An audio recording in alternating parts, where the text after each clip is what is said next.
طلع الجيش بيروحوا على الكوره. طبعا هنشوف هيتعمل ازاي او هتتلعب ازاي. هل هيدي انذار محمد معروف؟ لسه هوبا، لكن يطلع مره ثانيه لسه فيها خطوره، لكن هنا يعني تطلع ركنيه. تطلع ركنيه كان ممكن يتصرف فيها النادي الاهلي وتتلعب في زاويه او تتلعب على مرتين. هيقع بقى هنا عماد السيد. ركنيه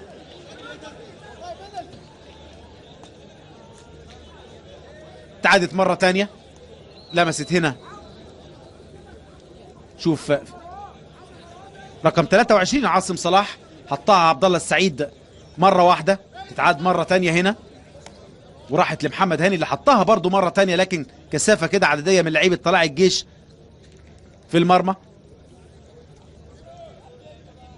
عمل جهد كبير في الجري النهارده محمد اشرف اللي قدامنا، دافع كتير اكتر من نواحي الهجوميه. حلوه يا ولد يا لعيب، يا سلام يا ولد يا احمد يا فتحي. الله الله الله الله. مؤمن زكريا هدف في الدقيقه 73.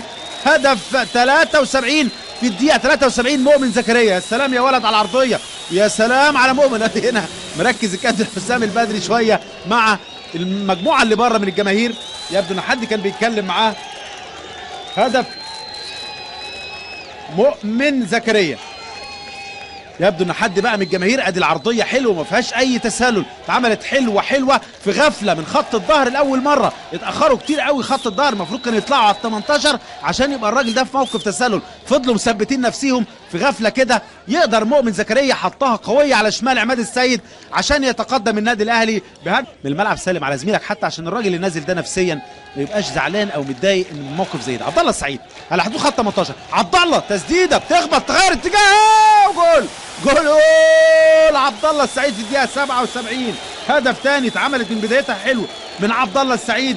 وفرحه هنا الكابتن حسام البدري، هل هيبص على الراجل مره ثانيه ولا ايه؟ لكن هنا فرحه كل لعيبه النادي الاهلي. و77 دقيقه هدف ثاني للنادي الاهلي. عبد الله السعيد اللي فايق قوي النادي الاهلي في الشوط الثاني، افضل بكتير جدا. تمريره حلوه من صالح جمعه وعبد الله السعيد. اتعمل 1 2 هنا حلو قوي من عبد الله لصالح. ادي التعاد مره ثانيه بدايتها من حسام عاشور لعلي معلول اللي بعتبره نجم اللقاء النهارده. وادي عبد الله السعيد عملها حلو قوي يدخل ال 18. ال1 2 صالح جمعه تسديده اتردت له مره ثانيه وخطا برضه هنا من عماد السيد. الراجل نزل بدري شويه، بتعدي من جنب رجل عماد السيد عشان يبقى هدف ثاني لمصلحه النادي الاهلي بعد 78 دقيقه من بدايه اللقاء او من عمر المباراه. 78 دقيقه تقدم النادي الاهلي بهدفين.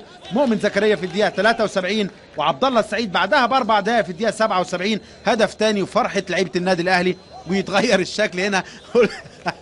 دي اتعملت مره واثنين وثلاثه واتعملت ناحيه الشمال والعرضيه حلوه غيرت اتجاهها ويلمسها مره ثانيه خط الظهر وتتهيأ لاجاي اللي يحطها في الجول عشان يبقى هدف ثالث في الدقيقه 83.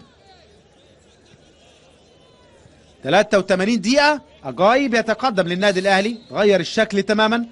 قلت لحضراتكم بيأدوا فريق طلائع الجيش مباراه دفاعيه في الشوط الثاني. يمكن الشوط الاول كانوا بيوصلوا كده لل 18.